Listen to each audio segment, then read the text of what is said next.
अस्सलाम वालेकुम। मेरा नाम अनवर है और आज क्विक बुक ऑनलाइन में हमारा टॉपिक होगा क्रिएशन ऑफ आइटम। आज दोनों टॉपिक हम डिस्कस करेंगे। पहला टॉपिक होगा creation of inventory item and second होगा नॉन इन्वेंट्री। ये आप जैसे ही लॉग इन हो जाएंगे ये डैशबोर्ड होगा आपका। ठीक है, यहाँ पर ये जो गियर का ये आप देख सकते हैं, ये गियर का जो आइकन है इस पर आप क्लिक करेंगे तो ये लिस्ट में ये देखिए, ये थर्ड नंबर जो है ना, प्रोडक्ट इन सर्विसेज।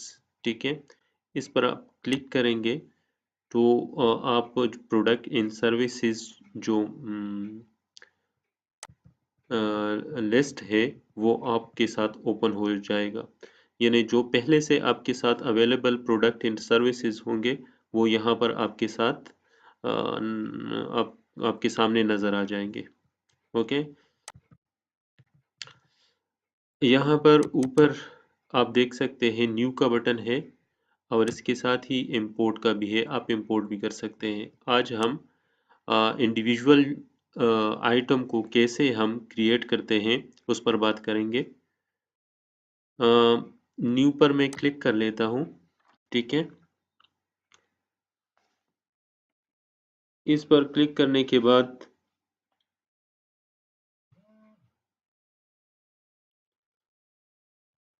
ये आपके साथ प्रोडक्ट सर्विसेज इंफॉर्मेशन ये आ जाएगा। इसमें से आपने एक सेलेक्ट करना है। सबसे पहले हम इन्वेंट्री वाला पार्ट कर लेते हैं। ठीक है, मैं इस पर क्लिक कर लेता हूँ तो ये कुछ इन्फॉर्मेशन होते हैं जो आपने फिल करने होते हैं। उसमें सबसे पहला है name. Name means item name. Inventory का जो आइटम आप बना रहे हैं उसका नाम क्या है। फॉर एग्जांपल मैं लिखता हूँ शर्ट या शर्ट्स कर लेता हूँ। ठीक है, यहाँ पर आप देख सकते हैं, यहाँ से आप उसका पिक्चर भी अपलोड कर सकते हैं। ठीक है, मैं कर ही लेता हूँ। ये तो मेरे साथ एक दूसरा पिक्चर है, शर्ट का नहीं है, लेकिन मैं अपलोड कर लेता हूँ।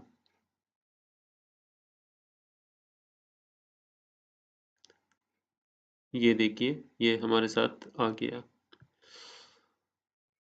ये है SKU, स्टॉक कीपिंग यूनिट। ये किस चीज़ के लिए इस्तेमाल होता है?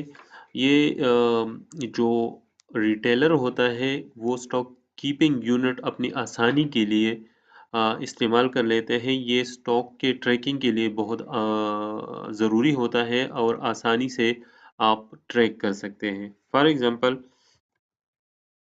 ये मैंने लिख दिया है। ये स्टॉक कीपिंग यूनिट एक है, मैंने पहले से बनाया होता, मैंने पेस्ट किया। पहला है ब्लू। ब्लू इसका कलर है चूंकि ये शर्ट है।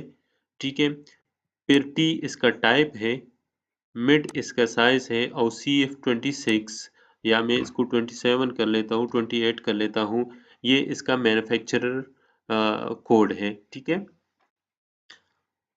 साथ ही इसके अगला जो है ना वो है कैटेगरी। तो कैटेगरी आपने बनाने होते हैं। ठीक है, ये देखो मैंने पहले से बनाए हुए हैं। अगर आप एक ऐड न्यू पर क्लिक करेंगे तो आसानी है, बस यहाँ पर आप फॉर एग्जांपल मैं कहता हूँ वुमेन क्लॉथ्स। ठीक है,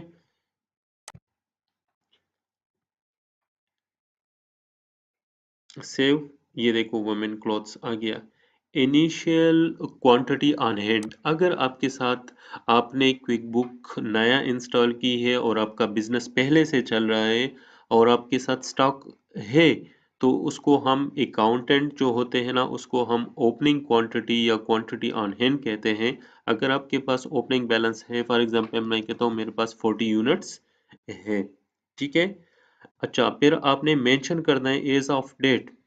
किस डेट पर आपके साथ 40 यूनिट्स है, तो मैं कहता हूँ December 31st 2018 डेट पर मेरे साथ 40 यूनिट्स अवेलेबल थे। ठीक है, रीऑर्डर पॉइंट। रीऑर्डर पॉइंट आपने इधर आप मेंशन कर सकते हैं, अगर नहीं करना चाहते तो भी ठीक है। इससे आप क्विक बुक आपको ऑटोमेटिकली जब आपका स्टॉक जो है ना क्वांटिटी ऑन हैंड जो होता है वो जब आपका एक सर्टेन लेवल तक आ जाता है तो क्विक बुक आपको एक इंटीमेशन देगा कि ये स्टॉक आपका जो है ना ये कम है, आप रीऑर्डर कर लें। फॉर एग्जांपल मैं कहता हूँ अगर मेरे साथ 15 यूनिट्स बचते हैं तो मुझे जो है ना इंटीमेट करे, क्विक बुक मुझे इंटीमेट करे और मैं रीऑर्डर कर लूँगा। ठीक है? ये inventory asset account inventory asset में आप सेलेक्ट कर सकते हैं। अगर फॉर एग्जांपल आपके साथ बहुत सारे तो फिर आप इन्वेंट्री का जो है ना एक नया हेड भी यहाँ बना सकते हैं। ठीक है? और यहाँ पर ये देखो इंटर कर सकते हैं, ये इंटर टेक्स्ट तो अभी हमने नया नहीं, मैं इन्वेंट्री एसेट अच्छा ये ओपन हो गया अकाउंट। तो ये अकाउंट आपका चार्ट ऑफ अकाउंट में बनेगा, ये देखो करंट एसेट और ये इन्वेंट्री में अगर आप दूसरा बार अभी चार्ट ऑफ अकाउंट आज हम डिस्कस नहीं करने जा रहे तो इसको मैं कैंसिल करूँगा। ठीक है, अदरवाइज आप यहाँ करंट एसेट के अंदर इन्वेंट्री एवर इन्वेंट्री जो है ना ये पहले से अवेलेबल है। नेम इसका इन्वेंट्री आप दूसरा रख सकते हैं जो भी है इन्वेंट्री न्यू या सॉरी ये क्लॉथ्स इन्वेंट्री या वगैरह वगैरह शर्ट्स इन्वेंट्री। ठीक है, सब अकाउंट अगर है इसका तो फिर आप कर सकते हैं। मैं फॉर एग्जांपल इसको कहता हूँ ये इन्वेंट्री एसेट्स का सब अकाउंट होगा, बैलेंस नहीं है इसका। ठीक है, ये इसको मैं करते हूँ इसको कर लेते हैं, इसका नाम थोड़ा सा चेंज कर लेते हैं इन्वेंट्री क्लॉथ्स। ये सिर्फ आपके अंडरस्टैंडिंग के लिए मैं बता रहा हूँ। ठीक है, और इसको मैं सेव एंड क्लोज कर लेता हूँ। ये देखे इन्वेंट्री, ये अंडर इन्वेंट्री आएगा। ठीक है, और इन्वेंट्री के अंदर एक सब हेड होगा, उसका नाम होगा इन्वेंट्री क्लॉथ्स। ठीक है, सेल इंफॉर्मेशन, ये सेल फॉर्म पर आपके इनवाइस वगैरह पर कैसे प्रिंट होगा वो आप यहाँ मेंशन कर सकते हैं। मैं इसको एज इट इज रहने देता हूँ।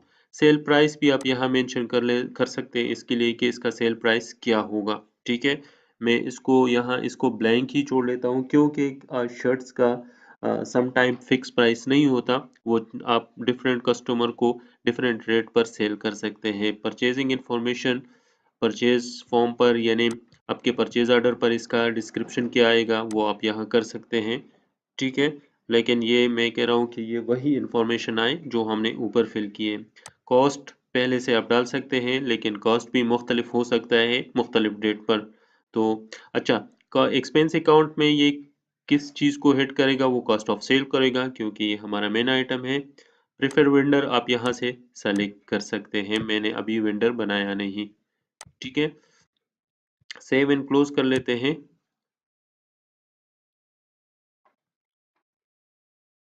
ओके, ये देखें इन्वेंट्री शर्ट सेव्ड। ठीक है, तो ये अभी मेन, ये देखो ये मेन वाला है और ये वोमेन वाला।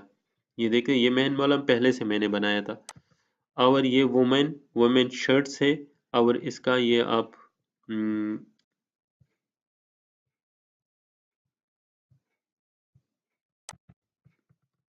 थोड़ा सा ये देखें, ये उसका जो है ना ये स्टॉक कीपिंग यूनिट है ब्लू टीम।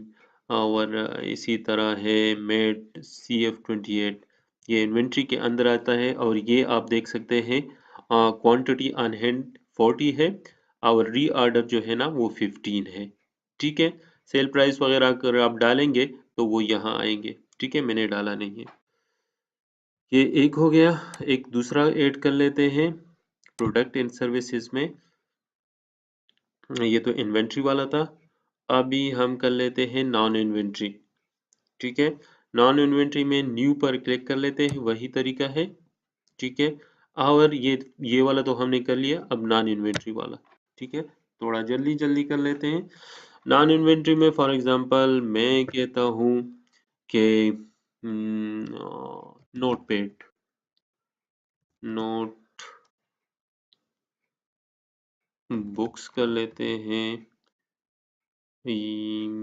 हाँ नोटबुक्स ही कर लेते हैं। ठीक है, इसका स्टॉक कीपिंग यूनिट नहीं डालते क्योंकि इसको हम ये तो इन्वेंट्री आइटम है ही नहीं कैटेगरी आप यहाँ हम एक नए कैटेगरी कर लेते हैं और उसको स्टेशनरी